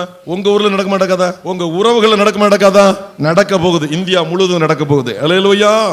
அனனியா சொல்றாரு, இப்ப அவன் ஜெபம் பண்ணிட்டு இருக்கா போ அப்படிங்கிறாரு. அனனியா என்ன பேசுறாரு? அடுத்து அனனியா என்னும் பேருள்ள ஒரு மனுஷன் தன்னிடத்தில் வரவும் தான் பார்வையடையும்படி தன் மேல் கை வைக்கவும் தரிசனம் கண்டான் என்றார். கர்த்தர் சொல்றாரு, அவனுக்கு ஒரு தரிசனம் பார்த்திருக்கிறான், நீ போய் மேல கை வைக்கணும், இப்படி அவன் தரிசனம் பார்த்திருக்கான்னு கர்த்தர் சொல்றாரு. அதுக்கு அனனியா என்ன சொன்னாரு? ஆண்டவரே, இந்த மனுஷன் எருசலேமில் உள்ள நம்முடைய பரிசுத்தவான்களுக்கு எத்தனையோ பொல்லாங்குகளை செய்தான் என்று அவனை. ஐயோ, இவன் நல்லவன் இல்ல, எருசலேமில் உள்ள பரிசுத்தவான்களுக்கு எத்தனையோ பொல்லாங்குகளை செய்தான் என்று அவனை குறித்து அநேகரால் கேள்விப்பட்டிருக்கிறேன். அவனுக்கு கண்ணு தெரியல, இப்படி கிடக்குறான்னு சொல்றீங்க, நான் ஏத்துக்கிறேன், உண்மைதான். ஆனா அவன் யாரு? பரிசுத்தவான்களுக்கு பொல்லாங்கு செய்தவன். இங்கேயும் உடைய நாமத்தை தொழுது கொள்கிற யாவரையும் கட்டும்படி அவன் பிரதான ஆசாரியர்களால் அதிகாரம் பெற்றிருக்கிறானே என்றான். அதற்கு கர்த்தர் நீ போ, நீ எழுந்து போப்பா, அவன் புறஜாதிகளுக்கும் ராஜாக்களுக்கும் இஸ்ரவேல் புத்திரருக்கும் என்னுடைய நாமத்தை எதிர்த்ததெல்லாம் உண்மைதான், ஜனங்களுக்கு எடுத்ததெல்லாம் உண்மைதான், ஜனங்கள் துன்பத்தை உண்டாக்குனது உண்மைதான். ஆனால் இன்னொரு உண்மை அதுல இருக்கு, அவனுடைய நாமத்து நிமித்தம் எவ்வளவாய் பாடுபட வேண்டும் என்பதை நான் உனக்கு காண்பிப்பேன் என்றார். அல்லேலூயா, அல்லேலூயா. முரட்டாட்டமா இருந்தவங்க, அடங்காதவங்க, நல்லா கவனிங்க, அடங்காதவங்க தேவ ஊழியர்கள் கவனிக்கணும். அடங்காமல் பாதிக்கப்பட்டவர்களை, புதிய ஏற்பாட்டு சபையை துன்பப்படுத்துகிறவர்களை, புதிய ஏற்பாட்டு சபைகளை நம்பாதவர்களை, தேவனால் அனுப்பப்பட்டவர்களை சந்திக்க இனி ஊழியக்காரர்கள் எழுந்து புறப்படணும். அல்லேலூயா. தேவன் ஒரு கூட்டத்தை சபைக்குள்ள அனுப்பி வைக்க போகிறார். ஆவிக்குரிய ஊழியர்கள் இருக்கிற இடத்திற்கு ஒரு கூட்டத்தை அனுப்பி வைக்க போகிறார். இனி ஊழியர்கள் அவர்களை தைரியமாய் சந்திக்க வேண்டும்.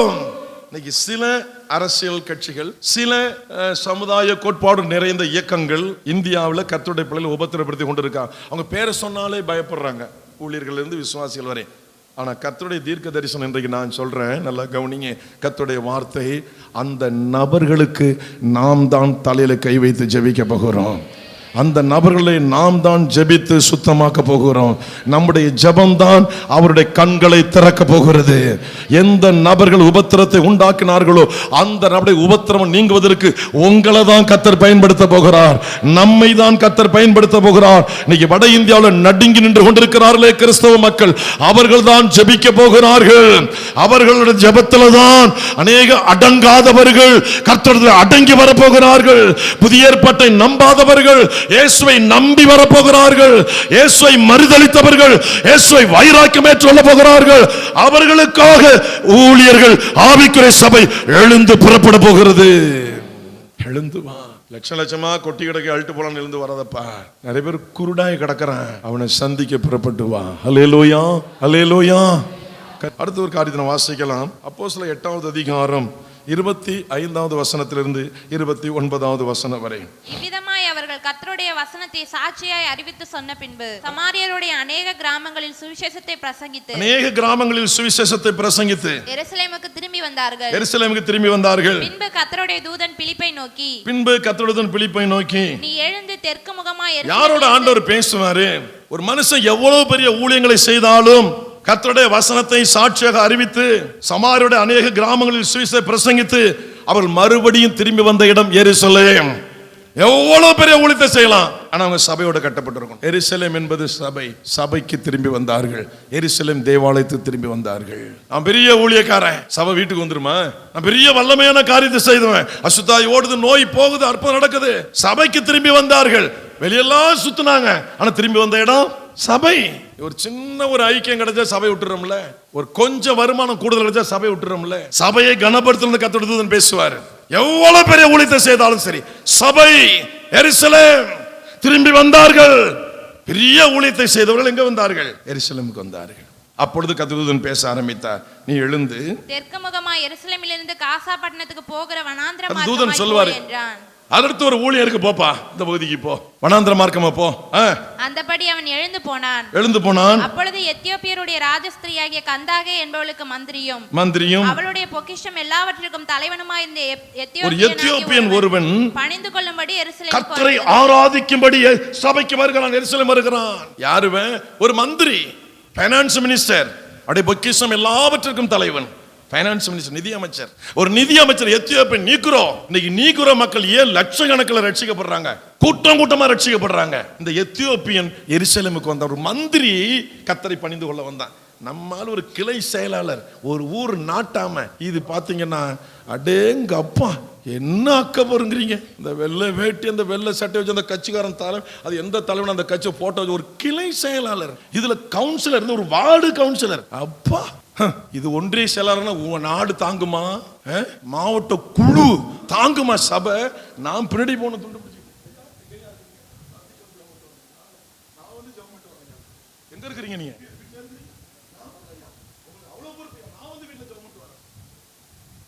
இவங்க அப்படியே அந்த அயன் பண்ண சட்டை போவாங்க, உடஞ்சி போயிடும். மாவட்ட குழு அவன் நின்றும். ஒரு மந்திரி, ஒரு நிதி அமைச்சர், அவன் பணிந்து கொள்ள வர்றான். இந்த பாருங்க, இன்றைக்கு இருக்கிற பொறுப்பையோ, ஆட்டையோ, மாட்டையோ, வயல்வெளியோ, கடையோ, அரசாங்க வேலையோ, ஏதோ இதுதான் எனக்கு தடையா இருக்குன்னு சொல்லாதீங்க. அதை பிடிங்கி விட்டுருவாரு ஆண்டவர். ஆண்டவரே, நான் ஜெபிக்க தடை இருக்கக்கூடாதுன்னு ஜெபம் பண்றோம்ல, நான் ஆராதனைக்கு போக தடை இருக்க ஜெபம் பண்றோம்ல. உங்களுக்கு வருமானத்துக்கு தான் ஒரு பசுமாட்டை கொடுத்தாது, அது கன்று போட்டது தவறா? உங்களை தான் கேட்கிறேன். அது பால் கறக்கிறது தவறா? ஒரு ஆட்டை கொடுத்தாரு, 4 குட்டி போட்டிருக்கு, அதனால இதாகி கர்ப்பமாகி அது 4 குட்டி போட்டிருக்கு, இது தவறான்னு கேட்டேன். ஆடு இருக்கு விரதை விட்டுட்டு வரோம்ல, சரி, இப்போ ஆடு தானே தடை நீங்க. நான் ஜெபம் பண்றேன், ஆண்டவரே இந்த அம்மா வர முடியலையாப்பா ஆராதனைக்கு, இந்த காரியம் தடையா இருக்கா, மகனே இன்றைக்கே நிறைவேற்றுகிறேன், சோத்திரம், அடுத்த மாசம் சூப்பரா வந்துடும். பிரதர், ஒரு கொட்டில் ஆடு பிரதர். சொல்லுங்கம்மா, என்னம்மாச்சு? ஒரு கொட்டில் ஆடு பிரதர், ஒண்ணுதான் நிக்குது பிரதர், அதுவும் போகாத முடி சபைக்கு வந்துருங்க. அல்லேலூயா. எந்த வேலை, எந்த நபர் தடங்குறீங்களோ உங்களை விட்டு விளக்கிடுவாரு. கொடுக்கறது நல்லது, ஒரு மாடு என்ன 4 பசுமாடு வரட்டும், ஒரு பால் பண்ணை வைங்க. ஆனா அதை காரணம் காட்டி நீங்க வரலன்னா அந்த மாடு அடுத்த வருஷம் உங்க கையில இருக்காது, அந்த வயல் உங்க கையில இருக்காது, எந்த பொறுப்போ அந்த வேலை உங்க கையில இருக்காது. ஐயோ பொறுப்பு வரட்டும், தலைமைத்துவம் வரட்டும், தலைவர் ஆகுங்க வேண்டான்னு சொல்ல, அதன் மத்தியில யாரை பணிந்து கொள்ள வாங்க? ஒரு மந்திரி, ஒரு நிதி அமைச்சர், அந்த அமைச்சர் கர்த்தரை பணிந்து கொள்ள வர்றேன். இப்ப அவன் புறப்பட்டு போயிட்டு இருக்கிறான். ஆண்டவர் சொல்றார் ஆவியானவர் பிலிப்பு கிட்ட, போய் இந்த ரதத்துல சேர்ந்துக்க அப்படிங்கிறார். ஆவியானவரே தூக்கிட்டு மந்திரி ரதத்துல போய் ஏற்றி விட்டார். அல்லேலூயா, அல்லேலூயா. நல்லா கவனிங்க, இந்த மந்திரி ரதத்துல உட்கார்ந்து சாரதி குதிரை பூட்டப்பட்ட அந்த ரதத்தை ஓட்டிட்டு இருக்கான். நல்லா கவனிங்க, பணிந்து கொண்டு ஆராதனைக்கு வந்து விட்டு எருசலேம் வந்து விட்டு அவர் திரும்ப எத்தியோப்பியா தேசத்துக்கு போகிறார். தன்னுடைய தேசத்திற்கு அவர் போகிற பொழுது அந்த போகிற நேரத்தை அவர் வேஸ்ட் பண்ணாம வேதத்தை வாசித்து கொண்டிருக்கிறார். அல்லேலூயா, அல்லேலூயா. எந்த ஒரு நபர் கவனிங்க நேரத்தை வேஸ்ட் பண்ணாம வேதத்தை வாசிக்கிறார்களோ அவர்கள் வழியாக முழு தேசம் ரட்சிக்கப்படும், முழு பகுதி ரட்சிக்கப்படும். வேதத்திற்கு முக்கியத்துவம் நபர்கள் தேவை, அதை வாசிக்கிற நபர்கள் தேவை. அவன் மந்திரி, எவ்வளவு பொறுப்பு உண்டு, ஆனால் வேதத்தை வாசிக்கிறான். பிலிப்பு ஏறினாரு, கேட்கிறார், ஐயா நீ வாசிக்கிற பகுதியுடைய அர்த்தம் எனக்கு தெரியுமா? ஒருவன் தெரிவிக்காவிட்டால் எனக்கு எப்படி தெரியும்? மந்திரி சொல்றார், இயேசு கிறிஸ்து சிலுவையில் அடிக்கப்பட்டு கல்லறையில் அடக்கம் பண்ணப்பட்டு மூன்றாவது நாள் உயிர் தெழுந்து இன்றைக்கு ஒரு பரிசுத்த ஆவியா இருக்கிறார் என்பது வரை அந்த சத்தியத்தை ரதத்தில் சொல்லி கொண்டு போகிறான். குறிப்பிட்ட இடத்துல ரதத்தை நிற்க சொல்லுகிறார். அந்த ரதம் நிற்கிறது. அங்கே மந்திரியும் பிலிப்பும் நடந்து போகிறார்கள். ஒரு தண்ணீர் இருக்கிறது. அப்பொழுது சொல்லுகிறான், தண்ணீர் இருக்கே தடையேன், எனக்கு நீங்கள் ஞானஸ்நானம் கொடுங்கள் என்று. ஆக கவனிக்க வேண்டும், ஒரு ஒழுங்கான நபருடைய அந்த ஆராதனை அங்கே ஞானஸ்நானத்துக்கு நேராக வழி நடத்தினது. அல்லேலூயா, அல்லேலூயா. நான் கவனிப்போம். இப்ப ஆராதனைக்கு வந்துட்டு போகும்போது மற்றவங்க குறைதான் நம்ம பேசுறோம், எங்க பைபிளை பத்தி பேசுறோம். ரெண்டு பேரும் சேர்ந்தாலே தெரியுமா கதை? அந்த ஆள் நீ பிரசங்கம் பண்ணாரு கேக்குறீங்களா? அவர் என்ன பண்றாரு தெரியுமா? எனக்குன்னே பண்ணாரு பாருங்க. என் தங்கமே, அப்பா, என் தங்க தாரகைகளே, எனக்குன்னே பண்ணாரு பாருங்க. உருப்படுமா வாழ்க்கை? நல்லா இருக்குமா? அவன் பணிந்து கொண்டு வீட்டுக்கு போகும்போது யாரை பற்றி படித்தான்? எதை படித்து கொண்டான்? கதை புக்க படிக்கிறோம், நியூஸ் பேப்பர் பார்க்கலாம், தலை வெடிச்சிடும் போல இருக்கு. குறிப்பிட்ட கடையில் போய் டீ குடிக்கலன்னா பித்து பிடிச்சு போயிடுது. பைபிளை படிக்கல, எனக்கு மூளை குழப்பம் ஆயிட்டு சொல்றமா? நாம் செய்ய வேண்டிய காரியம் எது? முதலாவது நம்ம செய்ய வேண்டியது பைபிளை படிக்கணும். நெருக்கத்தின் மத்தியில, வேலைக்கு மத்தியில, பொறுப்புக்கு மத்தியில அவன் படித்தான். இன்னைக்கு எத்தியோப்பியா தேசம் ரட்சிக்கப்பட்டு கிடக்கியா, கூட்டம் கூட்டமா மக்கள் ரட்சிக்கப்பட்டு இருக்கிறாங்க. அல்லேலூயா, அல்லேலூயா. பிலிப்பு போய் சொன்னாரு, ஆவலா படிச்சிட்டு இருக்கான், அவனுக்கு அர்த்தம் தெரியாம படிக்கிறான்ப்பா, போ. உண்மையாய் ஆராதித்து நீங்கள் வேதத்தை வாசித்தால் அங்க தெரியாத பகுதியை விளக்க ஒரு நபரை கர்த்தர் உங்களுக்கு அனுப்பி வைப்பார். அது தூதனாக இருக்கலாம், பரிசுத்த ஆவியாக இருக்கலாம், அல்லது வேதம் தெரிந்த ஊழியக்காரனாக இருக்கலாம். உங்களை விட கற்றறிந்த தெளிவான ஒரு நபரை உங்கள் குழப்பம் தீரும்படி, அந்த வேத வசனத்துக்கு அர்த்தம் தெரியும்படி உங்களுக்கு அனுப்பி வைப்பார். அல்லேலூயா. எதை படிக்கணும்? படிச்சது யாரு? நம்ம ஒரு நாட்டாமையா, கலை செயலாளரா, ஒன்றியமா, ஒரு தேசத்தினுடைய நிதி அமைச்சர். ஆக உண்மையாய் அவன் வந்து கர்த்தரை ஆராதித்து விட்டு போனபடினால் அவன் சந்தேகத்தை தீர்க்க ஒரு ஊழியக்காரனை கர்த்தர் அனுப்பி வைத்தார். இன்றைக்கு இது எப்படி வந்துச்சு? இந்த கஷ்டம் ஏன் வந்துச்சு? இந்த குழப்பம் ஏன் வந்துச்சு? ஏன் இப்படி என்னை விட்டு போக மாட்டேங்குது? இது என்ன காரணம்? இன்னும் குழப்பத்திலே தான் கிடக்கிறோம். என்னென்னமோ செய்து பாருங்க, முடியல. உங்க குழப்பம் தீர வேண்டுமென்றால் உங்கள் ஆராதனை பக்தியுள்ள ஆராதனையாக இருக்க வேண்டும். அல்லேலூயா, ஸ்தோத்திரம். வாசிக்கலாம் அடுத்ததாக 1 ராஜாக்கள் 19வது அதிகாரம் 1-2.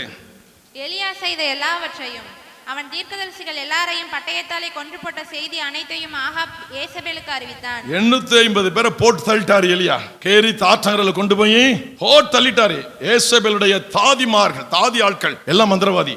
400 + 480 பாகால் தீர்க்கதரிசிகள், தோப்பு விக்கிற தீர்க்கதரிசிகள் போட்டு தள்ளிட்டு அந்த செய்தி ஆகாப் மனைவிட்ட சொல்றார். மனைவி உடனே என்ன செய்தா? அப்பொழுது ஏசபேல் எலியாவினிடத்தில் ஆள் அனுப்பி அவர்களில் ஒவ்வொருவருடைய பிராணனுக்கு செய்யப்பட்டது போல நான் நாளை இந்நேரத்தில் உன் பிராணனுக்கு செய்யாதே போனால் தேவர்கள் அதற்கு சரியாகவும் அதற்கு அதிகமாகவும் எனக்கு செய்ய கடவர்கள் என்று சொல்ல சொன்னாள். அவனுக்கு அது தெரிந்த போது எலியாவுக்கு இந்த செய்தி தெரிஞ்ச போது ஏசபேல் வந்து வைராக்கியம் எடுத்துட்டா. என்னுடைய மந்திரவாதிகளை, என் பூசாரிகளை 850 பேரை கொன்னுட்டியா, நாளைக்கு இந்நேரத்தில் உன் ஜீவனை எடுக்காம விட மாட்டேன்டா அப்படின்னு ஆள் அனுப்பிட்டா. ஏசபேல் ஆள் அனுப்பிட்டா. இந்த செய்தி அவனுக்கு தெரிந்த போது எழுந்து தன் பிராணனை காக்க யூதாவை சேர்ந்த பெயர்சபாவுக்கு புறப்பட்டு போய் வேலைக்காரனை அங்கே நிறுத்தி ஒரு குறிப்பிட்ட இடத்துல வேலைக்காரனை, உடன் ஊழியக்காரனை நிறுத்தி விட்டான். அவன் வனாந்திரத்தில் ஒரு நாள் பிரயாணம் போய் ஒரு சூரைச் செடியின் கீழ் உட்கார்ந்து தான் சாக வேண்டும் என்று கோரி, போதும் கர்த்தாவே, ஐயோ என் ஆத்மாவை எடுத்துக்கொள்ளும், அந்த நாசக்காரி என்ன கொல்ல போறா, அதுக்கு முன்னால நீ என்னை கொன்னு போட்டு என் உயிரை எடுத்துக்கொள்ளும் என்று அவன் பிரார்த்தனை பண்ண ஆரம்பித்தான். என் பிதாக்களை பார்க்க நல்லவன் என்று சொல்லி ஒரு 5வது சூரைச் செடியின் கீழ் படுத்துக்கொண்டு அவன் நித்திரை பண்ணினான். அப்பொழுது ஒரு தூதன் தட்டி எழுப்பி எழுந்திரு, போஜனம் பண்ணி என்றான். அல்லேலூயா, அல்லேலூயா. எலியா பயந்துட்டாருயா, நடுங்கிட்டார். யாரோ மிரட்டுறாங்கல்ல, ஏதோ ஒரு நோய் உங்களை மிரட்டுதுல, ஏதோ ஒரு வறுமை உங்களை மிரட்டுதுல, யாரோ சிலர் மிரட்டுறாங்களே, கவனிங்க, அந்த கர்த்தர் கிரியை செய்ய போகிறார். அல்லேலூயா. எலியாவை தட்டி எழுப்புறார். எலியா எழுந்துரு, போஜனம் பண்ணு. அவன் பட்னியா படுத்து கிடக்குறான், போஜனம் பண்ணு. அல்லேலூயா. நீங்க எதுல உண்மையான கர்த்தருடைய பிள்ளைங்களா இருந்தீங்கன்னா, எதுல பயப்படுறீங்களோ அந்த விஷயத்துல உங்களை ஆறுதல் படுத்த கர்த்தர் ஒரு தூதனை அனுப்பி வைப்பார். எலியா எழுந்துரு, என்ன சூரச்செடிக்கல படுக்கிற? நீ படுக்க வேண்டிய இடம் இது அல்லப்பா, வேறு இடம் இருக்கிறது. நீ எழுந்துரு, இந்த ஆகாரத்தை எழுந்து போஜனம் பண்ணு. வாசிக்கலாம். அவன் விழித்து பார்க்கிற போது இதோ தழலில் சுடப்பட்ட அடையும் ஒரு சுட பாத்திரம் சுட வந்திருக்கு.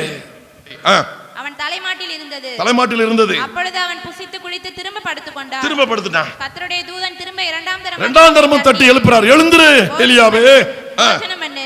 நீ பண்ண வேண்டிய பிரயாணம் வெகு தூரம் என்றான். ஏன் நீ போக வேண்டிய இடம் வெகு தூரம். ஒரு பொம்பளை உன்னை மிரட்டி விட்டா, ஒரு மந்திரகாரி உன்னை மிரட்டிட்டா, ராஜாவுடைய பொண்டாட்டியா இருக்கலாம், அரண்மனையில் அவ இருக்கலாம். நான் உலகத்தை படைச்சவன்.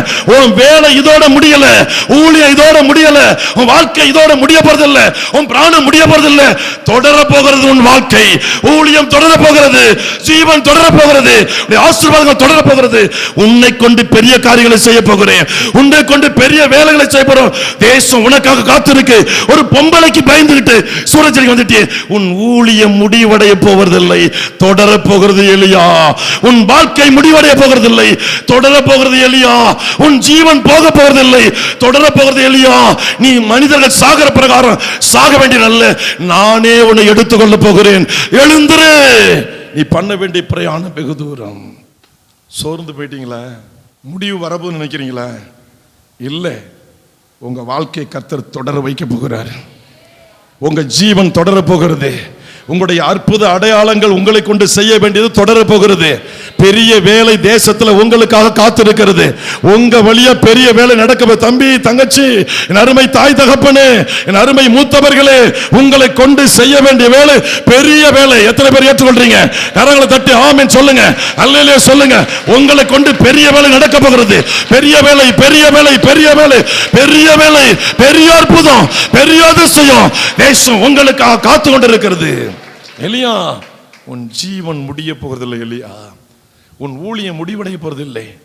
என்ன உயிரை எடுத்துன்னு சொல்லி எல்லாரும் போல பேசுற? உனக்குள்ள ஒரு விசேஷித்த அபிஷேகம் இருக்கு எலியா. உனக்குள்ள ஒரு விசேஷித்த வரத்தை வைத்து இருக்கிறேன். அந்த அபிஷேகம் வேலை செய்யும், அந்த வரம் வேலை செய்யும், உன்னை பாதுகாக்கும். ஏன் மரணத்துக்கு ஒப்பு கொடுக்கிறாய்? அந்த வார்த்தையை பேசாத. உன்னைக்கு உன்னை செய்ய வேண்டிய வேலை பெரிய வேலை. இந்த இடமெல்லாம் உன்னுடைய படுக்கை, நீ போக வேண்டிய இடம் வெகு தூரம். மறுபடியும் சாப்பிட்டுட்டு அவன் எழுந்திருந்து புசித்து குடித்து அந்த போஜனத்தின் பலத்தினால் ஒரே ஒரு நாள் ஒருவேளை சாப்பாட்டு போஜன பலத்தினால் 40 நாள் இரவு பகல் 40 நாள் இரவும் பகலும் ஓரேப் என்னும் தேவனுடைய பர்வதம் மட்டும் நடந்து போனான். அங்கே அவன் ஒரு கெபிக்குள் போய் தங்கினான். இதோ கர்த்தருடைய வார்த்தை அவனுக்கு உண்டாகி அவர் எலியாவே இங்கே உனக்கு என்ன காரியம்? என்னப்பா உனக்கு காரியம்? அதற்கு அவன், சேனைகளின் தேவனாகிய கர்த்தருக்காக வெகு பக்தி வைராக்கியமாய் இருந்தேன். இஸ்ரவேல் புத்திரர் உமது உடன்படிக்கையை தள்ளிவிட்டார்கள், உம்முடைய பலிபீடங்களை இடித்து உம்முடைய தீர்க்கதரிசிகளை பட்டயத்தினால் சொல்றேன். அப்படியே சொல்லி வரான். 7000 பேர் இருக்காங்க உயிரோட. அல்லேலூயா சொல்லுங்க. பாகாலுக்கு முன்பாக முழங்கால் படியிடாத 7000 பேர் உயிரோட வச்சிருக்கிறேன். என்ன நீ மட்டும் உயிரோட இருக்கங்கிற? உன்னை பிடிச்சி பெரிய வேலை இருக்கு. நீ பா 3 பேரை அபிஷேகம் பண்ணணும். யாராரு? சீரியாவின் மீது ஆசைகளை அபிஷேகம் பண்ணு. அடுத்து யெகூவை அபிஷேகம் பண்ணு. அடுத்தது உன்னுடைய ஸ்தானத்துல எலிசா அபிஷேகம் பண்ணு. ஏன் நீ ஊழியக்காரர்களை உருவாக்க வேண்டிய பாத்திரம். உங்களுடைய ஜெபத்தின் மூலம் ஊழியர்கள் உருவாக்க போகிறார்கள். உங்களுடைய தனிப்பட்ட ஜெபத்தின் மூலம் உங்களை கொண்டு தேவன் ராஜாக்களை அபிஷேகம் பண்ண போகிறார். அல்லேலூயா. நீ மரணத்தை தேடி போறியா? கடைசி 2 வசனம் வாசின 12வது ஏர்மாட்டை பூட்டி ஓட்டி கொண்டு எலிசாவை பார்க்கிற சால்வை மேலே போடுற அபிஷேகம் இறங்குறது. தீர்க்கதரிசி அபிஷேகம் பண்ணுகிறார். அல்லேலூயா. முடிஞ்சு போட்டு நடக்காதீங்க, தொடர போகுது. உங்க ஜெபத்தின் மூலம் ராஜாக்களை கர்த்தர் அபிஷேகம் பண்ண போகிறார். தீர்க்கதரிசிகளை கர்த்தர் அபிஷேகம் பண்ண போகிறார். அன்றைக்கு ஒரே ஒரு எலியாவை கொண்டு செய்தார். இங்க வந்திருக்கிற ஒவ்வொரு நபரை கொண்டு ராஜாக்களை எழுப்ப போகிறார், தீர்க்கதரிசிகளை எழுப்ப போகிறார். அல்லேலூயா. உங்களை கொண்டு தேசத்துல பெரிய வேலை காத்து கொண்டிருக்கிறது. நம்புறீங்களா? கர்த்தருக்கு ஸ்தோத்திரம்.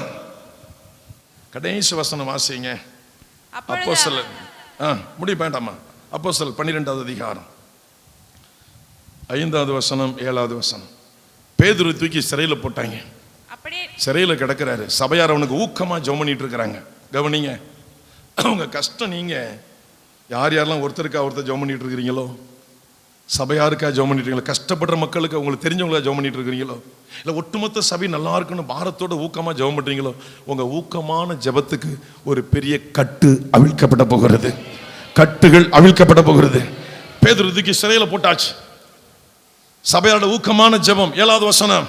அப்பொழுது கர்த்தருடைய தூதன் அங்கே வந்து நின்றான். அறையிலே வெளிச்சம் பிரகாசித்தது. அவன் பேதுருவை விலாவிலே தட்டி சீக்கிரமாய் எழுந்திரு பேதுரு. அவனை எழுப்பினான். உடனே சங்கிலிகள் அவன் கைகளில் இருந்து விழுந்தது. ரலிலே சொல்லுங்க. யாரெல்லாம் ஊக்கமா எந்தெந்த காரியத்தை ஜெபம் பண்றீங்களோ அதுல இருக்கிற கட்டு இன்றைக்கு உடைய போகிறது. அந்த ஜெபத்திற்காக தூதர்களை கர்த்தர் அனுப்பி வைக்க போகிறார்.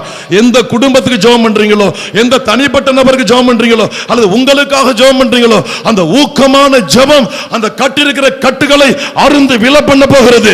அங்கே தூதன் இறங்கி வர போகிறார். நம்முடைய ஊக்கமான ஜெபத்திற்கு பரலோகத்தின் தேவன் தூதனை அனுப்பி வைக்க போகிறார். பேதுரு சீக்கிரமாக எழுந்திரு. விலாவிலே தட்டி எழுப்பினார். ஆமென். அல்லேலூயா. எழுந்து நிற்போம்.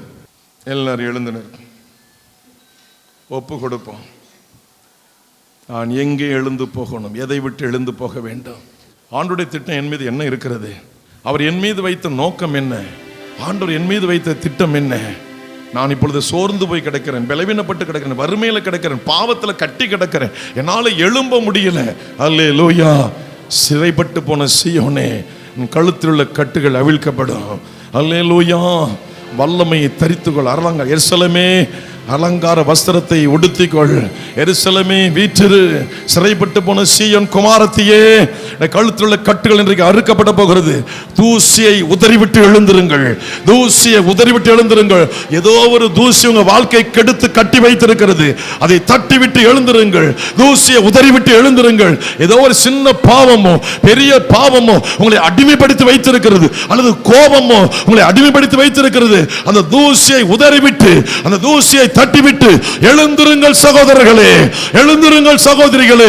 உங்கள் குடும்பம் பிரகாசிக்க பண்ண போகிறது. உங்கள் குடும்பம் பிரகாசிக்க போகிறது. தேவன் உங்களை பிரகாசிப்பிக்க பண்ண போகிறார். உங்களை பிரகாசிக்க பண்ண போகிறார். உங்கள் வாழ்க்கையில் ஒரு வெளிச்சம் வரப்போகிறது. உங்களுடைய ஊக்கமான ஜெபம் தோல்வியை கொண்டு வருவதில்லை, தூதனை கொண்டு வரப்போகிறது. தூதனை கொண்டு வரப்போகிறது. தூதர்களை கொண்டு வரப்போகிறது. உங்களுடைய ஊக்கமான ஜெபம் கையில் உள்ள கட்டுகளை அருந்து விழ பண்ண போகிறது. சங்கிலிகள் அருந்து விழ போகிறது. அந்தகார சங்கிலிகள் அருந்து விழ போகிறது. எத்தனை ஆண்டுகள் கட்டப்பட்டிருக்கிறீர்கள், எத்தனை மாதங்கள் கட்டப்பட்டிருக்கிறது, இன்றைக்கு அது கட்டுகள் அருந்து விழ போகிறது. நம்முடைய ஊக்கமான ஜெபம் ஒரு பெரிய வெற்றியை கொண்டு வர போகிறது. யார் யாருக்காக ஜெபித்துக் கொண்டிருக்கிறீர்களோ அவர்களும் வெற்றி பெற போகிறார்கள். அவர்கள் விடுவிக்கப்பட போகிறார்கள். இனி அசுத்தனோ விருத்த சேதனம் இல்லாதவனோ உன் பலியாய் கடந்து வருவதில்லை. விருத்த சேதனம் இல்லாதவர்கள் உங்களை வேதனைப்படுத்தினார்கள். அசுத்தர்கள் உங்களை வேதனைப்படுத்தினார்கள். இதோ தூசியை உதறிவிட்டு எழுந்திருக்கிறீர்கள். உங்கள் வாழ்க்கையில் இனி அசுத்தன் வருவதில்லை, துஷ்டன் வருவதில்லை, விருத்த சேதனம் இல்லாதவன் வருவதில்லை. அல்லேலூயா. என்னை ஆசீர்வதிங்க ஐயா. நான் எழுந்திருக்கணும், நான் எழுந்து போகணும். நீ சொல்லுகிற வார்த்தையின்படி நான் எழுந்து போகணும், வசனத்தின்படி எழுந்து போகணும். மகனே மகளே, என் பிள்ளைகளே, உங்கள் வாழ்க்கை முடிந்து போகிற வாழ்க்கை அல்ல. உங்கள் வாழ்க்கை முடிந்து போகிற வாழ்க்கை அல்ல. உங்கள் ஊழியம் முடிந்து போன ஊழியம் அல்ல. இனிதான் ஆரம்பமாக போகிறது. உங்களை கொண்டு கர்த்தர் செய்ய போகிற காரியம் பெரியது, பெரியது, பெரியது. தேசம் கலங்கி நிற்கும், தேசம் பயந்து நிற்கும், தேசம் நடுங்கி நிற்கும். அப்படிப்பட்ட காரியத்தை கர்த்தர் செய்ய போகிறார். ஒப்பு கொடுங்க, ஒப்பு கொடுங்க. தூசியை உதறிவிட்டு எழுந்திருக்க ஒப்பு கொடுங்க. தூசியை உதறிவிட்டு எழுந்திருக்க ஒப்பு கொடுங்க. அல்லேலூயா, அல்லேலூயா. ரூத் 1வது அதிகாரம் 6வது வாசிக்கிற பொழுது நகோமி மோவாப் தேசத்தை விட்டு எழுந்திருத்தாள். தேவன் தம்முடைய ஜனத்தை சந்தித்தார். ஆகாரம் அருளினாண்டு மோவா தேசத்தில் கேள்விப்பட்டு எழுந்திருத்தாள். அவள் 3 நபர்களை இழந்து தனிமையானாள். என் அன்பு தேவனுடைய பிள்ளைகளே, மறுபடியும் தனது சொந்த தேசத்திற்கு வந்தார். யார் யாரோ தருவாங்க, யார் யாரோ உதவி செய்வாங்க. தயவு செய்து நினைக்காதீங்க. உதவி செய்கிறவர் ஒருவரே. உண்டாக்கினவர் உதவி செய்வார், உண்டாக்கினவர் உதவி செய்வார். உண்டாக்கப்பட்டவர்கள் அல்ல, உண்டாக்கப்பட்டவர்கள் அல்ல, உங்களை உருவாக்கினவர் கர்த்தர், சிருஷ்டி கர்த்தர், இயேசு கிறிஸ்து கர்த்தர். அவரே உங்களுக்கு உதவுகிறவர், அவரே உங்களுக்கு உதவுகிறவர். அவருடைய கரத்தை பாருங்கள், அவருடைய கரத்தை பாருங்கள், அவருடைய சமூகத்தை நோக்கி பாருங்கள். மோவாப் தேசம் வேண்டாம். ஹல்லேலூயா. எங்கய்யா எழுந்து நடக்கணும்? நான் என்னையா செய்யணும்? தூசியை உதறிவிட்டு எழுந்திருங்கள், தூசியை உதறிவிட்டு எழுந்திருங்கள், தூசியை உதறிவிட்டு எழுந்திருங்கள். அல்லேலூயா, அல்லேலூயா.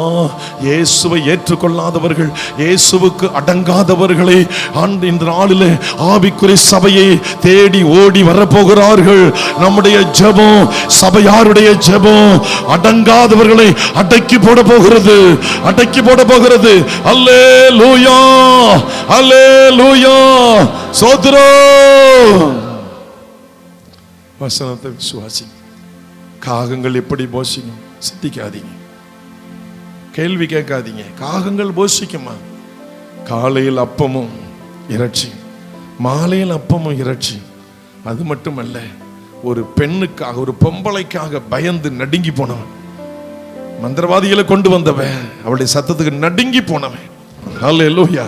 ஒரு சின்ன பிரச்சனைக்காக என்னை எடுத்துக்கொள்ளுங்க ஆண்டவர்னு சொல்லாதீங்க. மருத்துவர்கள் கைவிட்டாங்க, எடுத்துக்கொள்ளுங்க சொல்லவே சொல்லாதீங்க.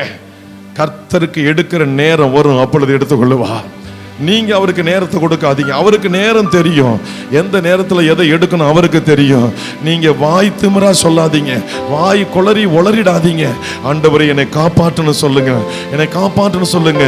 எலியா எடுத்துக்கொள்ளும் என்று சொன்னான், கர்த்தர் எடுத்துக்கொள்ளவில்லை. அவர் சொன்னார், நீ போக வேண்டிய தூரம் இன்னும் வெகு தூரம்ப்பா, நீ பிரயாணம் பண்ண வேண்டிய இடம் வெகு தூரம், இன்னும் ஊழியம் இருக்குப்பா, இன்னும் வேலை இருக்கு, செய்ய வேண்டிய பெரிய காரியம் இருக்கு.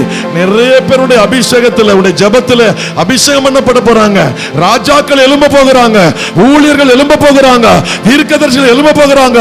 தேசமே உடைய ஜெபத்தில் நடக்கிற கிரியைகள் கண்டு நடுங்க போகுது. பெரிய வேலை காத்திருக்கிறது, பெரிய காரியம் காத்திருக்கிறது. ஜீவனை எடு என்று சொல்லாதே. நான் சாக போறேன்னு சொல்லாதப்பா, நான் சாக போறேன்னு சொல்லாத.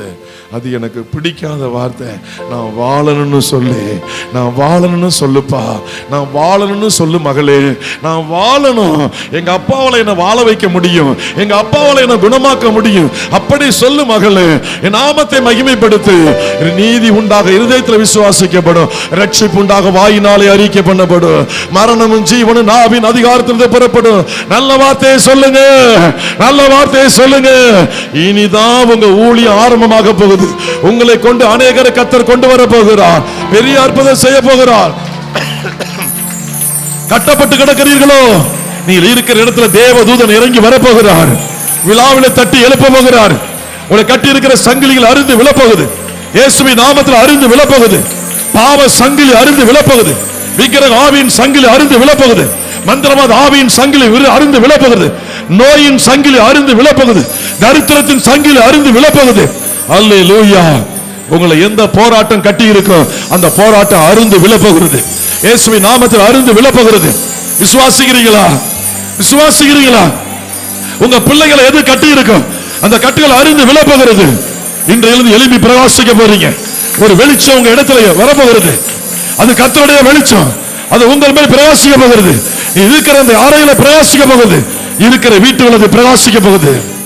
ஐயா, நான் எழுந்து போக கிரியை செய்யும், தூசியை உதறிவிட்டு நான் எழுந்து போக, வல்லமையை தரித்து கொள்ள, அலங்கார வஸ்திரத்தை நான் உடுத்திக் கொள்ள, சபையில வீட்டிற்கு ஆராதனையை கனம் பண்ண, உம்மை பணிந்து கொள்ள வருவதற்கு என்னை ஒப்பு கொடுக்கிறப்பா. ஆராதனையை முக்கியத்துவப்படுத்த என்னை ஒப்பு கொடுக்கிறேன் ஐயா. முழங்கால் படியிட்டு பணிந்து கொள்ளுவோம், முழங்கால் படியிட்டு பணிந்து கொள்ளும்.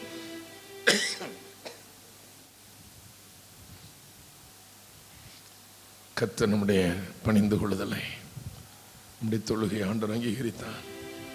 அப்பா, எல்லாரும் முழு இருதயத்தோடு முழு ஆத்மாவோடு ஆண்டவரே, எத்தியோப்பிய தேசத்து மகாராணி கந்தாகே, பொக்கிஷம் மந்திரி எருசலேமுக்கு உன்னை பணிந்து கொள்ளும்படி வந்தானே, அந்த உணர்வு எனக்கு வேணையா, அந்த உணர்வு எனக்கு வேணையா. ஆராதனை நான் முக்கியத்துவப்படுத்தணும், ஆராதனை முக்கியத்துவப்படுத்தணும். நான் வேதத்தை வாசிக்கணும், நான் வேதத்தை வாசிக்கணும், நான் மறக்காம வாசிக்கணும் ஐயா. நான் வேதத்தை வாசிக்கணும். கேட்கலாமா? ரதத்தில் போறோம், வேதத்தை வாசிக்கிறான். வீட்டில் இருக்கிற என்னால் வாசிக்க முடியல, வீட்டில் இருக்கிற என்னால் வாசிக்க முடியல. வேதத்தை வாசிங்க. வல்லமையுள்ள ஊழியக்காரனை கர்த்தர் அனுப்பி வைப்பார். உங்கள் சந்தேகங்களை போக்க தூதர்களை அனுப்பி வைப்பார். நல்ல சொப்பனங்கள் தரிசனங்களை அனுப்பி வைப்பார். நீங்க வேதத்தை வாசித்தால் அங்கே ஒரு விடுதலை ஏற்படும். நீங்கள் வேதத்தை வாசித்தால் தேவ மனிதர்கள் அங்கே இறங்கி வருவார்கள். கர்த்தரே அனுப்பி வைப்பார், கர்த்தரே அனுப்பி வைப்பார், கர்த்தரே தூதர்களை அனுப்பி வைப்பார். உங்களுடைய ஊக்கமான ஜெபம் பெரிய வெற்றியை கொண்டு வரும். ஆசீர்வதிங்கப்பா இயேசுவின் நாமத்தில் பிதாவே. என் ஆத்துமாவே கர்த்தரை ஸ்தோத்திரம், நம்முடைய உள்ளமே பரிசுநாமத்தை ஸ்தோத்திரம். என் ஆத்துமாவே கர்த்தரை ஸ்தோத்திரம், அவர் செய்த சரண் மறவாதே. ஆமென். அல்லேலூயா, அல்லேலூயா, அல்லேலூயா.